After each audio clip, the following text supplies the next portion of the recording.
We live in a world that celebrates more choices, more upgrades, more things to fill the silence. So when we choose less, it almost feels like swimming against the current.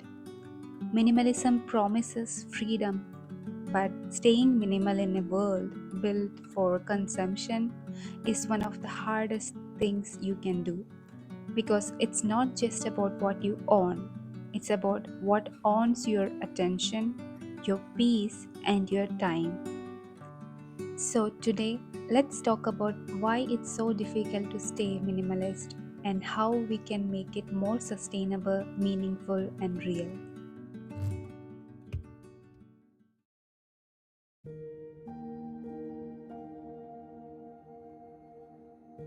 We clean out our wardrobe or kitchen and feel a rush of satisfaction.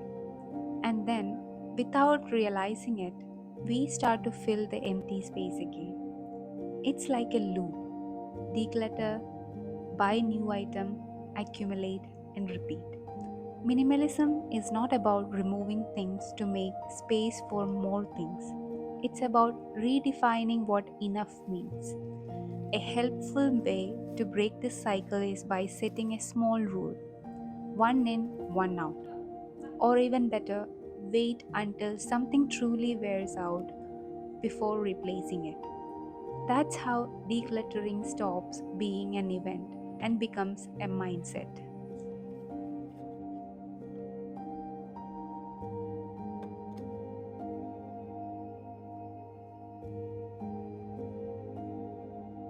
Many people begin minimalism because they want a clean room, tidy shelves, or a Pinterest perfect home.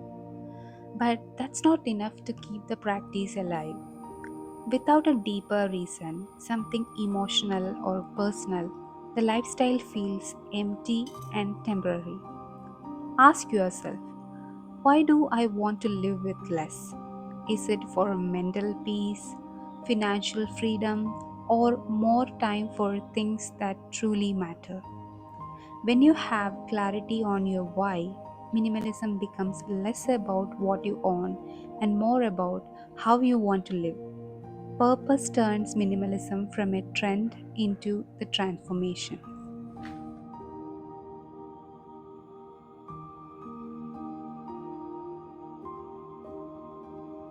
The hardest part of being minimalist is not the decluttering, it's resisting consumerism in disguise.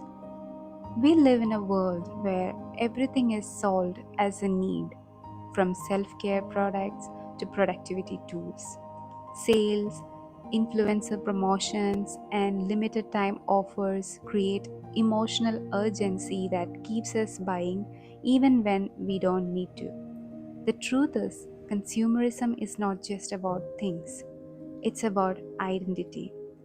We buy to feel relevant, secure, or admired. Breaking free means learning to pause before buying and asking, is this serving me or am I serving it?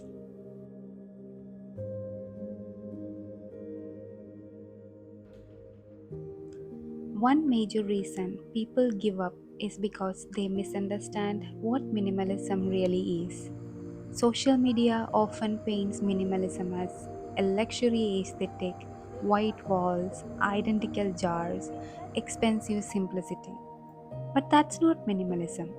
That is consumerism with a new label. Minimalism is not about looking minimalist, it's about living intentionally. Using the mismatched containers you already have is more minimalist than buying the new ones just for the look. True minimalism values purpose over perfection.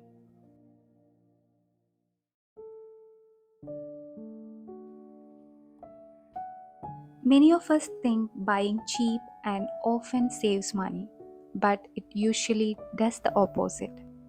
Buying 5 low quality items instead of one good one fills your home faster and empties your wallet quicker. Minimalism encourages us to see every purchase as an investment, something that will serve us long term. When we buy less but better, we naturally become more intentional with money, space, and time. It's not about being frugal, it's about being wise. The fewer things we own, the more value each one holds.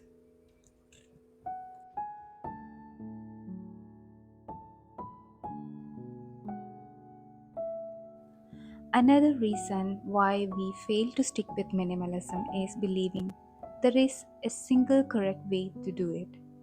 We compare our lives to influencers with white walls, neutral outfits, and spotless kitchens, and feel like we are doing it wrong. But minimalism is deeply personal. For one person, it might mean owning 30 items. For another, it might mean simplifying emotional clutter or digital life. There are no universal rules. Minimalism isn't about copying someone's lifestyle, it's about discovering your own version of enough.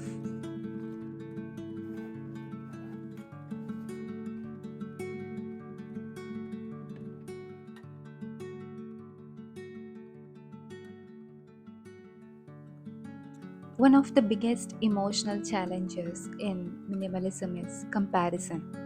We look around and see people upgrading, owning, showing, and somewhere deep down, we feel left behind.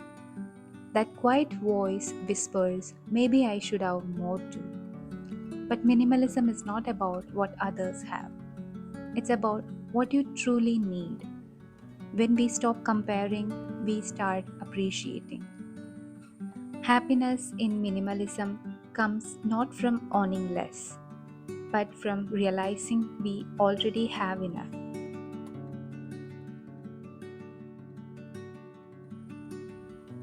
So, if you have been struggling to stay consistent in your minimalist journey, know that you are not alone. It's not about getting it perfect, it's about getting it personal.